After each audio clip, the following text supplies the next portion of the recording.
Relato 1. Passos no cemitério. Toda madrugada, exatamente às 3h17, começavam os passos. Lentos, arrastados, como se alguém cruzasse o cemitério descalço. Mas o portão estava trancado com corrente, e nas câmeras, só silêncio e vento. Mas os passos continuavam, e chegavam cada vez mais perto.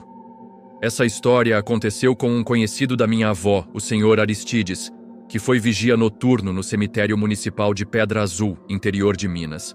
Um homem simples, católico, que vivia só e não gostava de conversa fiada. Ele fez aquele serviço por 9 anos seguidos, sem nunca faltar. Até o mês em que pediu demissão do nada. Dizem que passou 3 noites sem dormir. Só depois de muito tempo ele contou o que aconteceu. E até hoje, ninguém mais aguenta ficar naquele turno por mais de uma semana. O cemitério era cercado por muro de pedra e um portão de ferro grosso, trancado com corrente. Aristides fazia ronda com lanterna e anotava tudo num caderno velho. As primeiras noites foram comuns, mas em certo domingo, por volta das 3h17, ele ouviu passos arrastados no cascalho entre as covas. Primeiro achou que fosse bicho, depois pensou que alguém tivesse pulado o muro, mas toda vez que ia olhar, não via nada. Começou a prestar atenção. Era sempre o mesmo horário, mesmo som, vindo da direção da cruz de madeira no fundo e parando perto da capela. Ele comentou com o zelador, que riu. Mas no dia seguinte instalaram uma câmera, e foi aí que a coisa piorou de verdade. A câmera mostrava a alameda principal. Na manhã seguinte, Aristides foi revisar. O som estava lá, cascalho sendo pisado. Mas na imagem, nada. Nenhuma sombra, nenhum vulto, só o áudio. Disseram que era defeito técnico, mas ele quis gravar por conta própria. Na noite seguinte, levou o rádio de pilha antigo. Às 3h17, os passos voltaram. Ele ligou o gravador e ouviu. Mas quando deu play no outro dia, além dos passos, havia uma respiração abafada, quase dentro do microfone. O rádio quebrou sozinho 2 noites depois, e a lanterna dele falhava sempre no mesmo minuto. Certa madrugada, ao olhar pelo portão, viu a corrente esticada, como se alguém empurrasse de fora. Mas o cadeado seguia intacto. E não havia marca de sapato no barro, mesmo com chuva. O pior foi quando, no chão da capela, encontrou um risco fino de terra seca, indo da porta até o altar. Como se alguém descalço tivesse arrastado o pé. Ele limpou. No outro dia, o rastro estava de volta, mais fundo. E agora, bifurcava.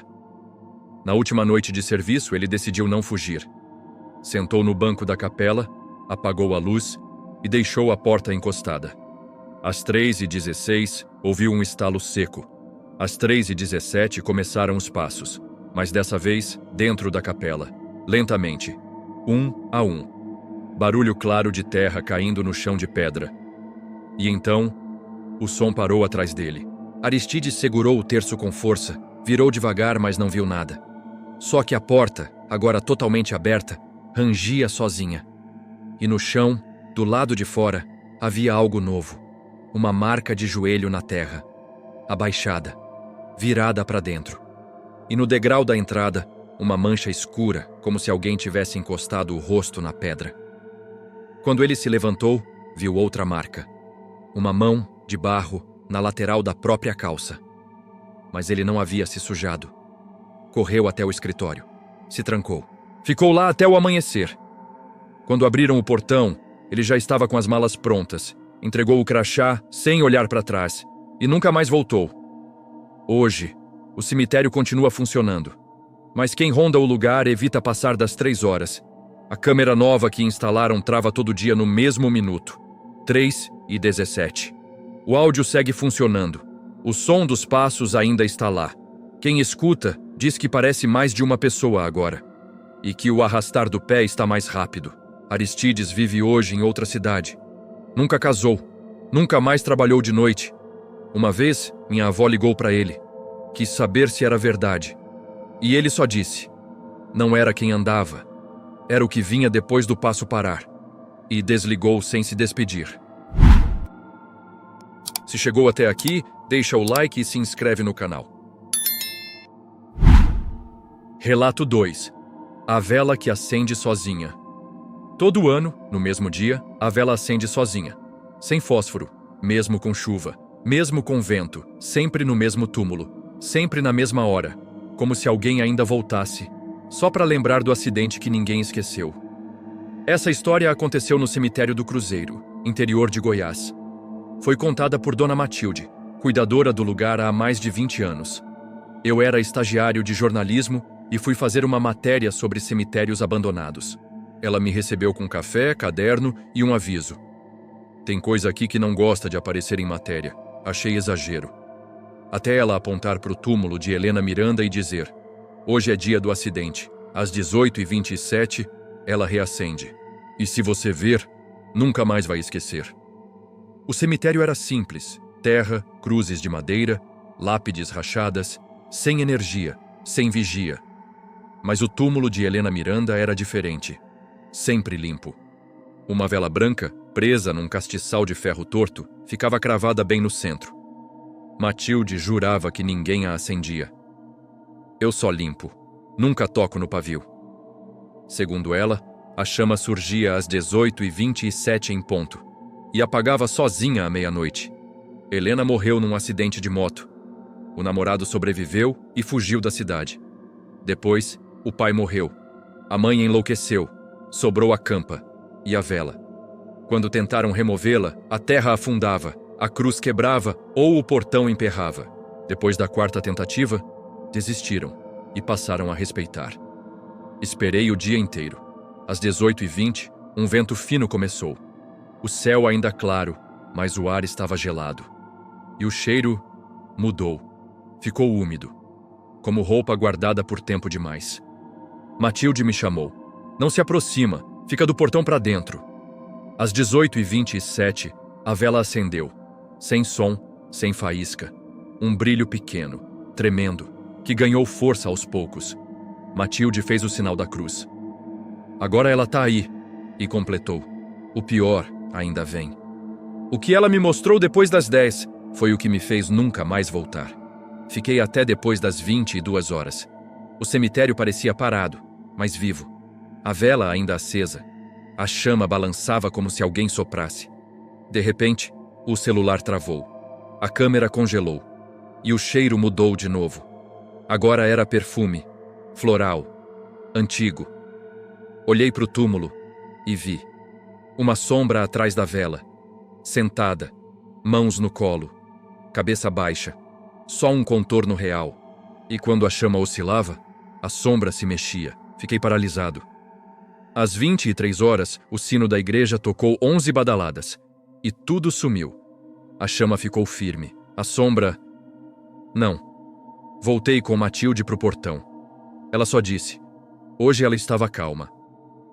Na noite seguinte ouvi a gravação. O áudio tinha chiados. E uma voz, fraca, repetitiva, dizia: ainda não foi ele. Matilde disse que, segundo a mãe de Helena, o namorado dela prometeu voltar, mas nunca veio. E desde então, a vela reacende, esperando. Como um relógio, um aviso, um lembrete. No ano seguinte voltei, para confirmar. A vela acendeu de novo. Mesma hora, mesmo jeito. E dessa vez, me aproximei. Olhei de perto e vi dentro da cera, na base do castiçal, uma digital. Perfeita, como se alguém tivesse pressionado com força enquanto a vela ainda derretia. Levei um pedaço do pavio comigo. Foi aí que entendi. Desde então, todo o 14 de setembro, às 18h27, o pavio reacende, mesmo dentro da minha gaveta. O cheiro de perfume volta, e o quarto inteiro fica úmido. Hoje, a vela continua lá, a lápide intacta. Dona Matilde se aposentou, mas deixou um aviso pendurado no portão. Não apague, não remova, ela lembra. Na última vez que estive ali, alguém deixou flores, mas murcharam na hora, e no chão apareceu um nome escrito com cera. Era o meu. Desde então, não abro mais a gaveta, nem no aniversário, nem no escuro. Mas às 18h27, eu sei que ela tá ali. A vela reacende sozinha. A sombra senta e fica, esperando. Não por ele. Por quem tocou no pavio e não respeitou o tempo dela. Se está gostando, Deixa o like e se inscreve no canal. Relato 3. O morto sem aliança. Essa história quem contou foi o Silvério, coveiro antigo do cemitério de Paraibuna, no interior de São Paulo. Ele falava pouco, mas contou olhando direto, como se ainda ouvisse os toques. Todo mundo no povoado sabia. Naquela gaveta do fundo, o defunto não descansava, dava para ouvir. Toda noite, sempre do mesmo jeito. 3 toques secos, como unha batendo madeira, de dentro para fora. O caso aconteceu num cemitério pequeno, afastado da cidade. Quase todo mundo ali era enterrado no mesmo corredor de gavetas antigas, seladas com concreto e placa de ferro.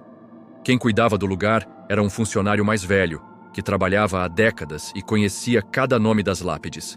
Mas teve um sepultamento que mexeu com ele. Não pelo morto em si, mas pelo que aconteceu depois. A história começou numa segunda-feira nublada. O homem tinha morrido de forma súbita, em casa, durante o café da manhã. Era casado, aposentado, tranquilo.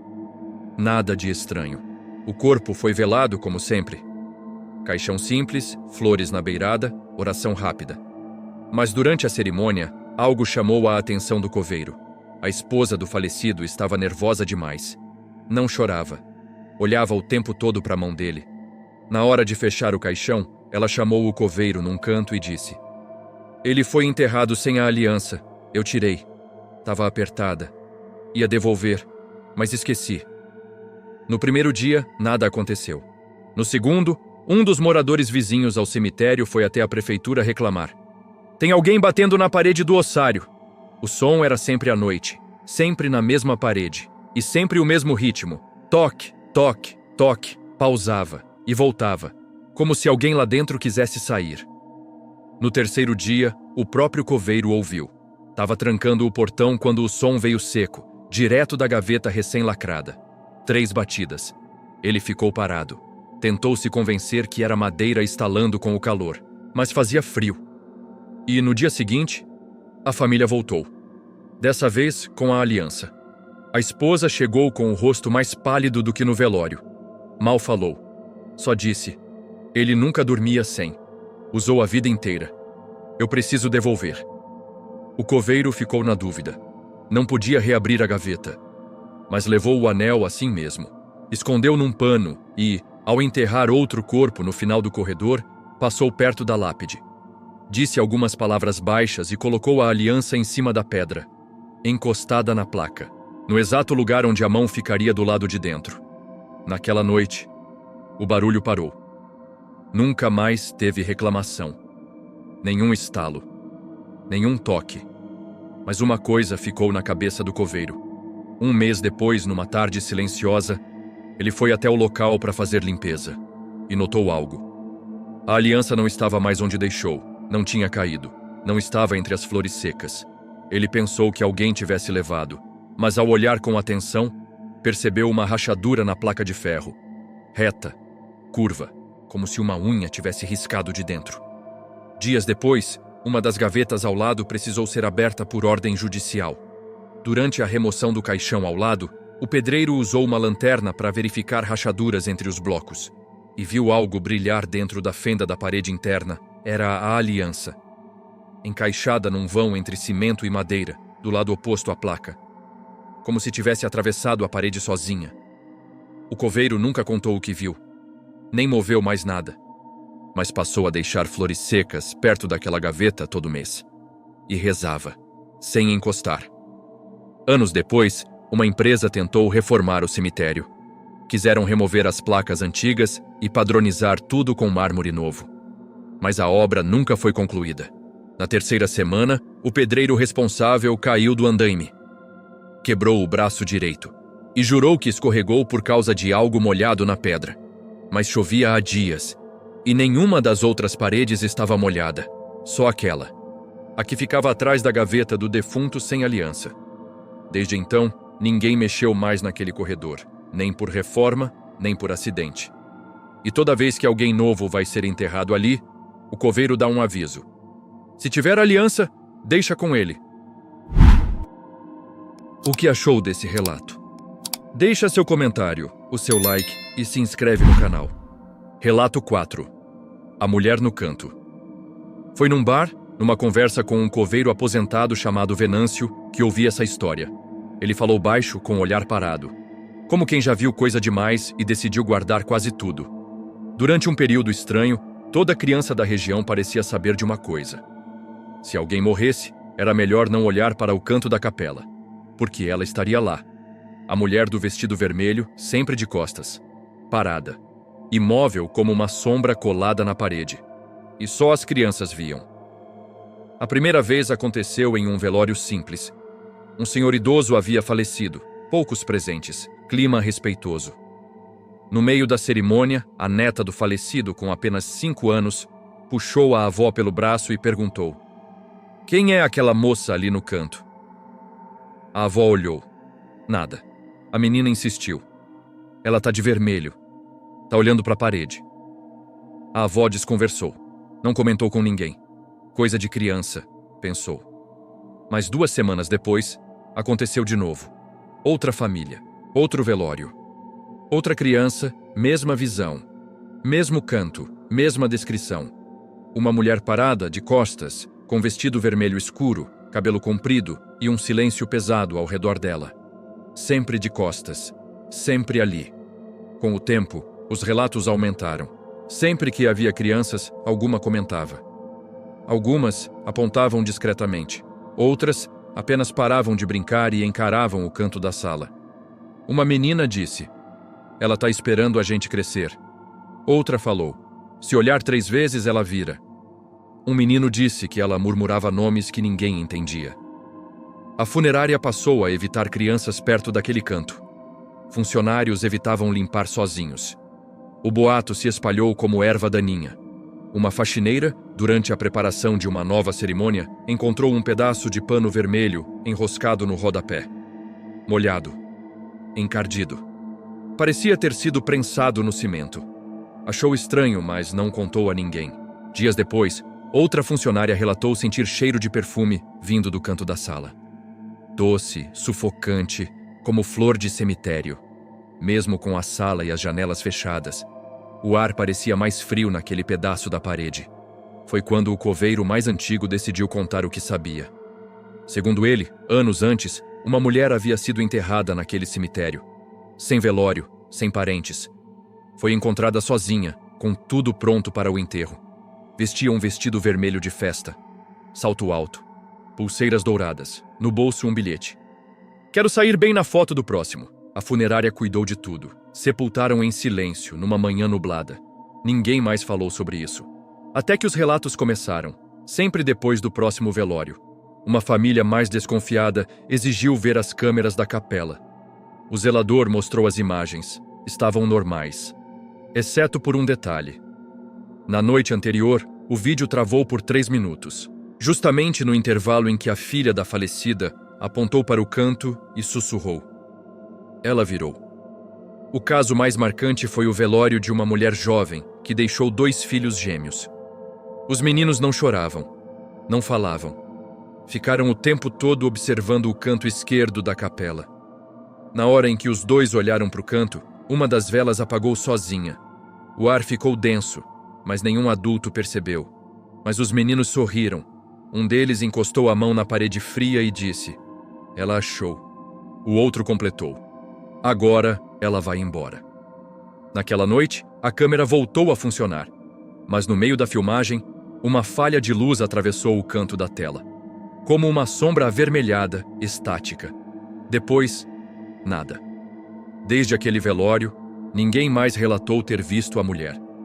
Nenhuma criança comentou. O canto da capela ficou vazio, mas a sensação de presença permaneceu. Meses depois, durante a reforma de um dos depósitos da funerária, encontraram uma caixa com documentos antigos e objetos esquecidos.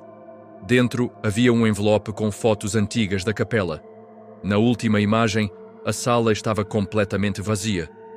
Mas no reflexo do chão encerado, projetada sutilmente na parede, a barra de um vestido vermelho. Curva, inclinada, como se virasse. No verso da foto, colado com fita, havia um bilhete, escrito à mão: com letra fina e torta. Agora já tenho meu retrato. Falta só quem veja! Se gostou desse relato, ajude o nosso trabalho, deixa o like e se inscreve no canal. Relato 5. O Homem ao Fundo. Essa história quem contou foi o Marcos, um funcionário da Funerária Municipal de São Bento das Almas, interior de Minas. Trabalha com velórios há quase 20 anos, mas jura que depois do que viu nas fotos, começou a tapar os espelhos da capela por precaução. Durante muito tempo, as pessoas da cidade evitavam comentar o assunto. Era uma daquelas histórias que todo mundo ouvia, mas ninguém queria repetir em voz alta. Afinal, como explicar alguém já enterrado aparecendo em 3 fotos de velórios diferentes, sempre ao fundo, imóvel, como uma presença que não deveria estar ali? O caso começou com um velório simples. Um homem de 60 e poucos anos, solitário, conhecido por viver calado. Morreu dormindo, sem mistério. Foi velado na capela municipal, caixão fechado. Dias depois, a sobrinha do falecido compartilhou uma foto da despedida. Na imagem, tudo parecia normal. Cadeiras, flores, parentes enlutados. Mas ao fundo, perto da parede, havia um homem parado. Camisa cinza, calça escura, braços retos, rosto fixo. Ao ampliar, a sobrinha congelou. Era ele, o próprio falecido, com olhar fixo, encarando algo além da câmera. Mesmo cabelo, mesmo rosto, mesma roupa em que foi enterrado. A família tentou encontrar explicação. Fotomontagem? Alguém parecido? Mas a imagem era limpa, sem cortes, sem sombra de edição. Um registro inexplicável, mas visível. 2 meses depois, apareceu a segunda imagem. Outro velório, outra família. Nenhuma ligação com o primeiro. A foto foi tirada por um dos filhos da falecida. No canto esquerdo, ao fundo, o mesmo homem. Mesmo terno, mesma expressão. Postura idêntica. Compararam as imagens. Ambientes diferentes. Pessoas diferentes. Mas ele estava lá, presente, invisível durante o velório, mas eternizado na foto. A prefeitura autorizou acesso às câmeras da capela. Nenhum registro mostrava o homem entrando ou saindo. Nada nos corredores, nem no estacionamento. Como se ele já estivesse lá dentro antes de todos. Começaram os boatos, sussurrados entre funcionários e comentados nas mesas de bar com voz baixa. Diziam que o corpo tinha sido enterrado no lugar errado, que sua alma estava presa, que ele era uma entidade observadora, voltando por algo não resolvido. Mas ninguém sabia o quê. A exumação foi negada pela família. O assunto parecia morrer ali, até surgir a terceira foto. Dessa vez, em uma cidade vizinha, 30 quilômetros dali. A imagem foi feita por um fotógrafo profissional que cobria cerimônias há anos, acostumado com rostos enlutados e cenas pesadas. Alta resolução. Tudo nítido. E lá estava ele. Ao fundo da capela, perto da saída lateral. Mesmo rosto, mesma camisa, mas sem sombra. O fotógrafo afirmou que naquele momento não havia ninguém ali, mas sentiu algo estranho. Um ruído metálico suave, como prego raspando vidro. Um arrepio na nuca. Instintivamente clicou. A câmera travou. Cartão queimado. Nenhuma outra foto foi recuperada. A única imagem salva, misteriosamente intacta, foi a do homem. Uma funcionária da funerária reuniu os 3 registros, analisou reflexos, distâncias e iluminação. E percebeu um padrão. Em todas as imagens, os pés do homem estavam levemente fora do chão. 2 ou 3 centímetros, como se estivesse flutuando, sem tocar a realidade. Ela deletou tudo. Disse que, depois de olhar as fotos demais, teve um sonho. No sonho, ele estava em pé atrás dela. No dia seguinte, pediu demissão. Depois disso, começaram os relatos. Pessoas alegavam tê-lo visto em outros funerais. Sempre parado, sempre ao fundo, sempre fora de foco. Mas só em fotos, nunca em vídeo, nunca ao vivo. Somente em fotos assombradas. A prefeitura tentou mais uma vez. Durante 2 meses, deixaram câmeras ligadas direto na capela. Nada aconteceu. Até que num domingo nublado, um estagiário ouviu um som agudo vindo da porta lateral, como se alguém arranhasse o vidro com as unhas. Ele virou de costas para o salão e tirou uma única foto com o celular. Por impulso, na imagem, refletido no vidro da porta, lá estava ele, mas dessa vez, com o rosto virado para a câmera, os olhos brancos, sem pupilas, e pela primeira vez, sorrindo. Não um sorriso vivo, mas um sorriso parado, torto, congelado, como se estivesse satisfeito. Naquela mesma noite, o estagiário saiu da cidade. Não avisou ninguém. Na manhã seguinte, um entregador deixou seu celular na recepção da funerária, enrolado num pano, com a tela trincada. Colado na frente, um bilhete, escrito à mão com letra tremida. Se ele aparecer atrás de você, não vire. Deixa o like e se inscreve no canal para ajudar o nosso trabalho. Relato 6. A Mulher do Banco. Essa história ficou conhecida como o caso da Mulher do Banco. Quem contou foi Cláudio, zelador do cemitério de Santa Luzia. Disse que viu, e jura que até hoje evita passar por ali aos domingos. Durante anos, todo domingo, uma figura silenciosa aparecia sentada no banco de pedra do cemitério municipal. Sempre no mesmo lugar, sempre no mesmo horário, vestido escuro, cabelos presos, mãos sobre o colo, olhar para o chão, imóvel, inexplicável, como se esperasse. Ela nunca falava, nunca reagia, apenas aparecia. E desaparecia igual, sem barulho, sem rastro. Alguns diziam que era apenas uma senhora de luto, outros que era moradora antiga da cidade. Mas havia um detalhe impossível de ignorar. Ela surgia exatamente às 11h43 da manhã. O mesmo horário em que, anos atrás, ela mesma havia sido enterrada. A história começou a circular entre os visitantes mais atentos. Funcionários notaram o padrão. Ela sempre estava lá, e ninguém jamais a via chegar, nem sair. Certa vez um dos jardineiros tentou se aproximar, sentiu o ar mudar, mais gelado, mais denso, e parou. Não por medo, mas por um tipo estranho de respeito, ou intuição. Algo nele dizia, não perturbe. O coveiro mais antigo resolveu verificar os registros, e encontrou nome, data, localização do túmulo. Era ela. Sepultada em um domingo, às 11h43. Causa natural. Viúva, sem filhos. Poucas pessoas no velório. Mas chamou a atenção uma observação escrita à mão no verso da ficha. Morreu com um arrependimento. Nos domingos seguintes, os relatos aumentaram. Visitantes disseram ouvir murmúrios vindos do banco. Outros sentiram cheiro de flores secas, mesmo sem haver arranjos por perto. Um homem jurou ter escutado um sussurro. Ainda não veio. A mulher virou presença constante. Sempre no banco de pedra do lado leste. Mesmo banco e mesma espera. Ninguém mais sentava ali. Um domingo, uma jovem decidiu tirar uma foto. No visor, o banco estava vazio. No reflexo do vidro do celular, ela estava lá. Nítida demais. Olhos baixos, vestido escuro. A imagem viralizou. A mulher fantasma do banco do cemitério. Milhares de compartilhamentos. Gente de fora ia lá só para tentar ver. O banco virou lenda, mas ninguém sabia quem ela esperava, ou por quê. Até que, certo domingo, uma senhora apareceu cedo. Andava devagar, como quem carrega um peso de décadas nas costas. Encarava o chão. Carregava uma flor seca. Parou a poucos metros do banco e começou a chorar. A mulher no banco não se moveu. A senhora disse que, anos antes, negara abrigo à irmã. Naquela noite, a irmã adoeceu. Morreu sozinha no hospital dias depois. Nunca se despediram ou se perdoaram. A irmã enterrada ali. A mulher que aparecia todos os domingos.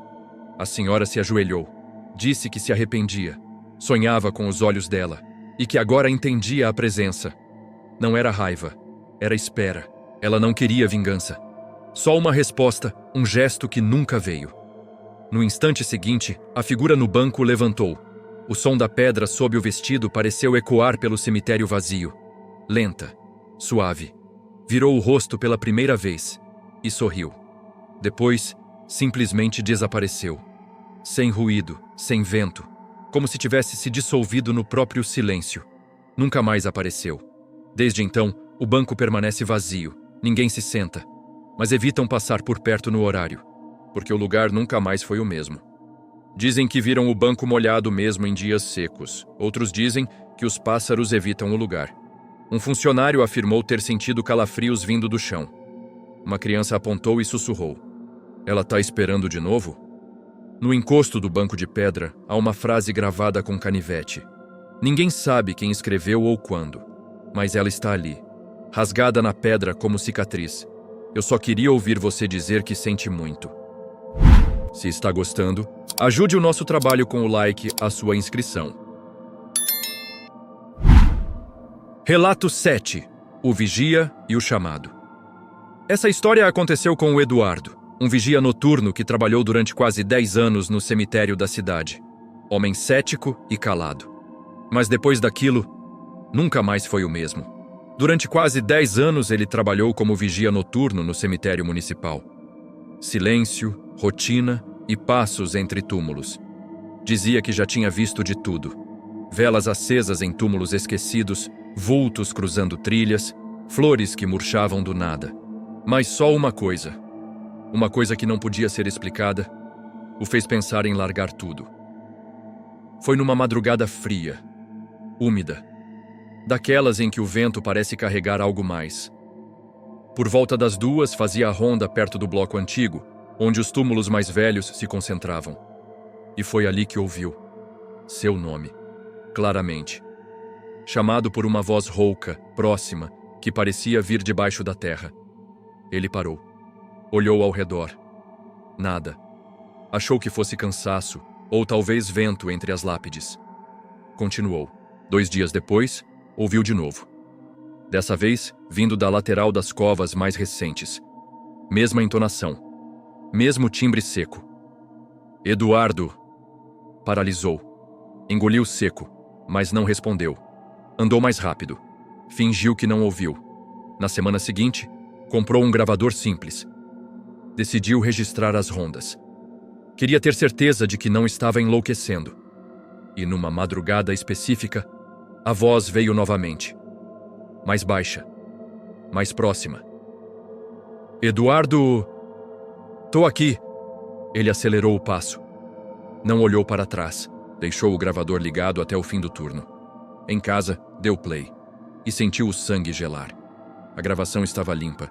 Sem passos. Sem vento. Sem a voz. Silêncio absoluto. Como se ele nunca tivesse passado por ali. Como se a madrugada inteira tivesse sido apagada. Nos dias seguintes, continuou ouvindo a voz. Sempre o mesmo chamado. Sempre o mesmo tom. Mas as gravações...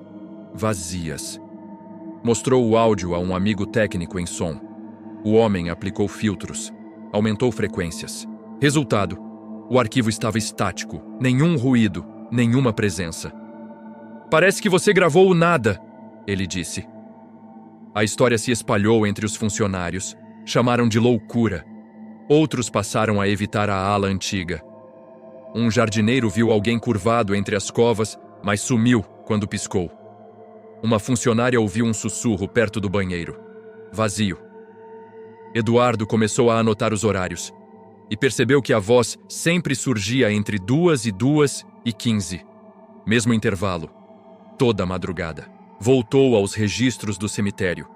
Pesquisou óbitos naquela faixa de horário e encontrou algo. Anos antes, um funcionário havia morrido ali. Um auxiliar de serviços gerais. Foi encontrado caído perto da lixeira, numa madrugada de inverno. 2:17 da manhã. A ficha dizia ataque cardíaco. Mas na margem alguém anotou. Estava com os olhos abertos, como se tivesse visto algo. Na noite seguinte, Eduardo foi até o ponto onde o homem caiu. Ficou em silêncio. Ligou o gravador. Esperou. Às 2:14, ouviu passos atrás de si. E a voz, mais clara do que nunca. "Você me escuta, mas ninguém mais." O gravador, frio como metal antes, esquentou na mão dele de repente. Como se algo não quisesse ser registrado. Virou devagar. Nada. Só lápides, galhos secos e vento. Na manhã seguinte, ao revisar o áudio, encontrou um ruído. Baixo. Como estática. Dentro dela, algo breve. Um sussurro distorcido. levou o arquivo a outro técnico. Com filtros e isolamento, distinguiram 3 palavras. Não me deixaram sair. Eduardo não voltou naquela semana. Ficou recluso. Apagou os áudios. Pediu transferência. O novo vigia durou 2 dias. Disse ter escutado alguém chamando entre as covas. Levou um gravador. Na manhã seguinte, mostrou aos colegas. A mesma coisa. Silêncio absoluto. Desde então, quem passa pelo cemitério entre 2 e 2h15 jura ouvir algo. Uma voz baixa, cansada, soprando o nome de quem passa. Mas toda tentativa de gravar termina igual. O som desaparece. A presença se apaga. O arquivo volta limpo. Hoje, o gravador antigo de Eduardo ainda está guardado numa gaveta da administração. Desligado há anos. Mas todo dia, entre 2 e 2h15, uma fraca luz vermelha pisca. E depois, nada. Ninguém toca nele. Alguns dizem que o botão afundou sozinho uma vez. Outros juram ter escutado a gravação iniciar sozinha, mas o visor marcava 0 segundos. Nada havia sido registrado. Nada, oficialmente. Mas o eco daquela voz permanece, baixo, lento, chamando pelo nome de alguém que ainda não chegou. Antes do próximo relato, deixa o like e se inscreve no canal para fortalecer o nosso trabalho. Relato 8. O sino que toca sozinho. Essa história quem me contou foi o Gilmar, ex-sacristão da paróquia de São Miguel, num povoado pequeno do interior do Paraná. Cuidava da capela, das missas e do cemitério nos fundos. Hoje vive afastado, mas diz: a coisa mais estranha que já vi não foi com os vivos, foi com o sino. Tudo começou quando Dona Juliana morreu. Oficialmente, ela era a governanta da paróquia. Mas todo mundo sabia que morava na casa do padre, que rezava com ele, que cuidava de tudo. Quando faleceu, tudo foi apressado. Nada de velório. O caixão lacrado.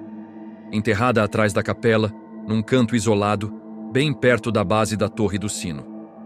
Na primeira semana, silêncio. Mas logo, toda vez que alguém se ajoelhava diante da cruz dela, o sino tocava. Uma única badalada, firme, solta no ar, mesmo sem vento, mesmo com a corda cortada. Gilmar foi o primeiro a notar. Observou da sacristia. Um senhor rezava ajoelhado. O sino soou, subiu a torre, cortou a corda, travou o badalo por dentro. Mesmo assim, continuou tocando. Na semana seguinte, uma senhora se ajoelhou. Nova badalada. Gilmar tentou rezar no local. Mal começou e ouviu o sino. Não era eco, era direto. O som parecia vir de cima e da terra. O chão vibrava sob seus joelhos. Tentaram remover o sino.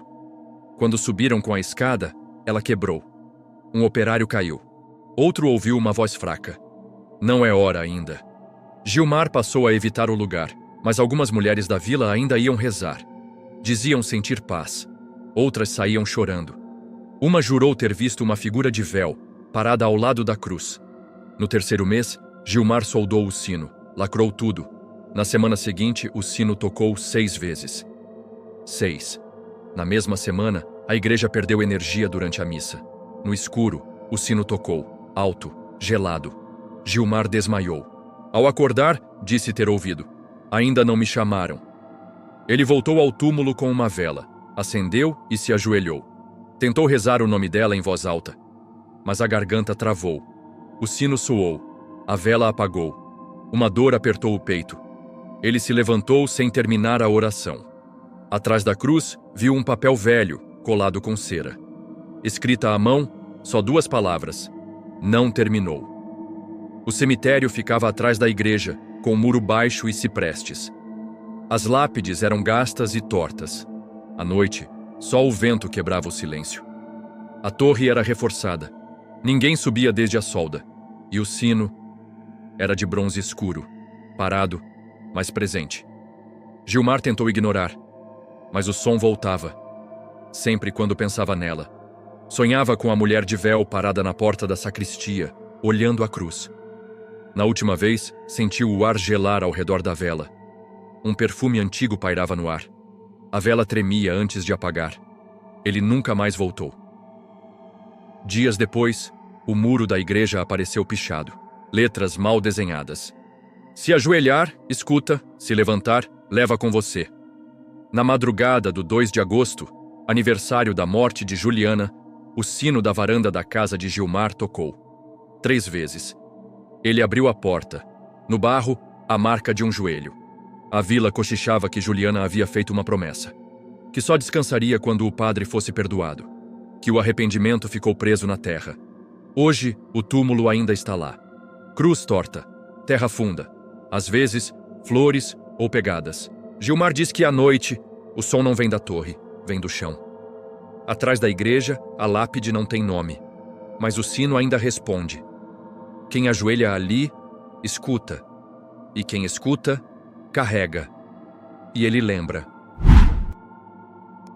Deixe o seu like e se inscreve no canal. Muito obrigado.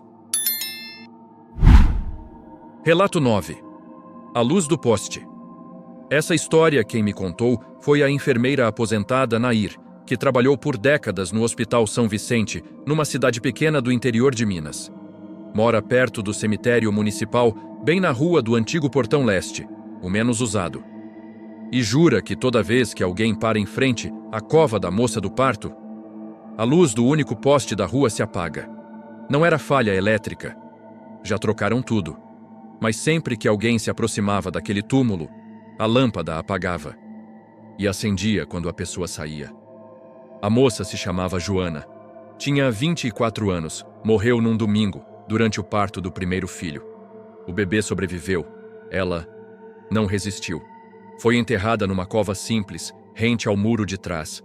O marido mandou colocar uma cruz com o nome. Depois, nunca mais apareceu. Alguns dizem que foi embora. Outros que ficou internado. A verdade é que a cova foi esquecida, até que a luz começou a apagar. A primeira a notar foi Dona Nair. Viu um senhor parar diante da cruz. De repente, o poste apagou. Quando ele se afastou, a luz voltou. Com todos era igual. Chamaram a companhia de luz. Nada de errado. Mas perto da cruz, a lâmpada apagava. Quem se afastava, via a luz voltar. Só acontecia com quem se ajoelhava. Quem passava, nada via. Mas se a pessoa rezasse ou tocasse na cruz, escuridão. Certa vez, Nair foi até lá com o neto. A cada passo, a luz oscilava. Quando se afastaram, voltou. No dia seguinte, voltou sozinha com flores. Ajoelhou. O ar ficou frio. Sentiu que algo esperava. Deixou as flores. Quando passou do portão, a luz acendeu. Depois disso, vieram relatos.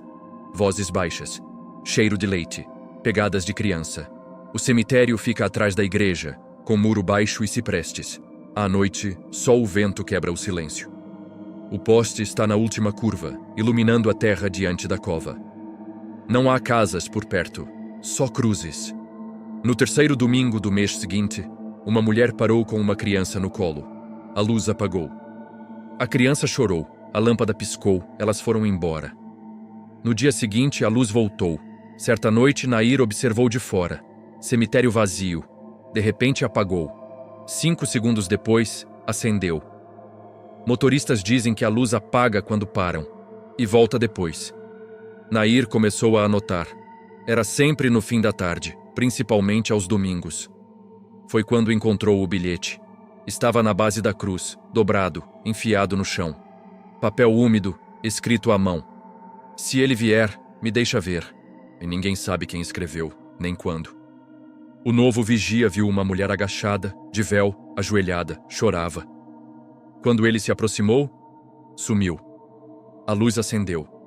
Alguns dizem que Joana ainda procura o filho, esperando algo que foi tirado.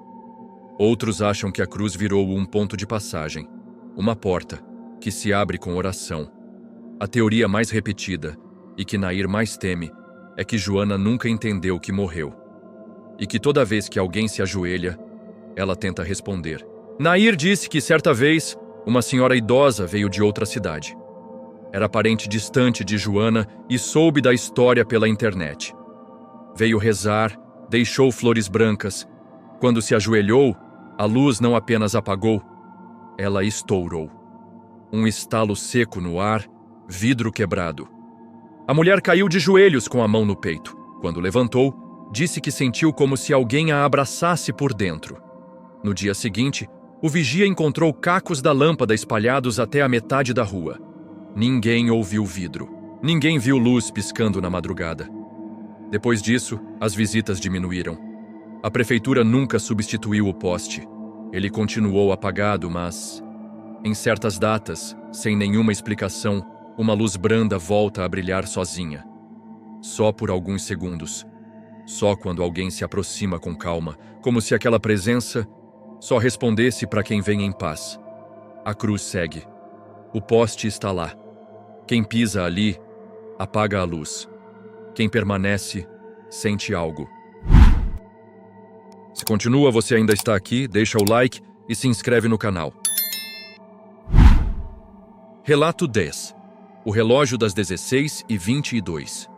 Essa história quem me contou foi o Osmar, técnico aposentado de manutenção predial da prefeitura. Ele cuidava dos relógios públicos das praças e torres da cidade de São Jerônimo, no interior do Rio Grande do Sul. E dizia que o único que nunca conseguiu consertar foi o relógio da torre da igreja matriz, travado há anos em um horário impossível de esquecer, 16h22. A torre da igreja é antiga, de alvenaria grossa, construída no século XIX. O relógio, instalado no alto, com ponteiros de ferro e mostrador de vidro, marcava o tempo para toda a cidade. Quando parou, ninguém entendeu o motivo. O maquinário estava inteiro, mas os ponteiros simplesmente travaram. O detalhe que chamou atenção veio depois. A hora marcada, 16h22, era exatamente o horário do enterro de um menino chamado Kaique, de 12 anos. Morreu em casa, de febre alta. A igreja lotou. O sino tocou por 5 minutos. E às 16h22, o relógio parou. Osmar foi chamado 2 dias depois. Subiu a escada de ferro até a base da engrenagem. Nada parecia errado. As peças estavam no lugar. Mas quando girou os ponteiros à mão, eles travaram no mesmo ponto, como se alguma coisa invisível os puxasse de volta. Tentaram uma segunda vez com um técnico de fora. Mesmo resultado. Os ponteiros até giravam com força, mas horas depois, voltavam a parar no mesmo lugar. 16h22. Na terceira tentativa, desmontaram parte do maquinário. Lubrificaram, alinharam. Mas assim que ligaram, o mecanismo girou por 1 minuto e parou. Mesma posição, mesmo som de metal forçado. Na quarta vez levaram outro motor. Um mais moderno, digital, com ajuste automático. Funcionou por 2 dias. Depois, queimou. A cidade começou a tratar aquilo como coincidência. Mas os mais antigos sabiam. O menino Kaique era coroinha, vivia na igreja. Tinha a chave da sacristia. Ajudava nas missas, nas novenas, nos batismos. E dizem, era quem dava corda no relógio todos os sábados. Osmar confirmou. Nas anotações de manutenção, o último a mexer no relógio tinha sido Kaique, 4 dias antes de morrer. Um dia, Osmar resolveu subir de novo, sozinho. Era fim de tarde. Quando abriu a portinhola da torre, sentiu o ar mudar. Mais frio. O som da cidade parecia abafado ali dentro. Ao chegar no alto, viu que o vidro do mostrador estava embaçado por dentro. E alguém havia desenhado com o dedo um número, 16h22. O vidro só era acessível por dentro. E ninguém mais subia lá havia meses. Osmar limpou, respirou fundo e girou o eixo central com força. O ponteiro dos minutos passou do número. O das horas também. Funcionou por alguns segundos. Depois, os dois voltaram sozinhos, como se empurrados pelo tempo ao contrário. Ele desceu devagar, deixou a torre aberta. No fim da escadaria, escutou o sino tocar uma única vez. Mas ninguém puxava a corda. Na semana seguinte, foi colocada uma placa na base da torre. Relógio em manutenção, sem previsão de retorno. Mas o relógio nunca mais funcionou. Toda vez que alguém mexe, o tempo gira e volta. A igreja ficava no ponto mais alto da cidade, cercada por casarões antigos e calçadas de pedra. O relógio se via de longe. Alguns moradores sonharam com engrenagens e orações distantes. Outro viu o reflexo do menino no mostrador, mão nos ponteiros. Dona Lourdes ouviu passos na torre, mas não havia ninguém. O pano estava no chão. Osmar nunca quis dar entrevista sobre o caso, mas deixou registrado, num caderno velho da manutenção, uma frase escrita em tinta azul, sob a última anotação do relógio da torre. Ele mexia toda semana, talvez ainda mexa. Hoje, ninguém tenta mais consertar. A torre virou ponto de silêncio, e o relógio virou lápide, de um tempo que parou e não quis mais seguir. E aí, gostou dos relatos? Deixa o comentário contando a sua história, deixa o like e se inscreve no canal. Amanhã tem mais.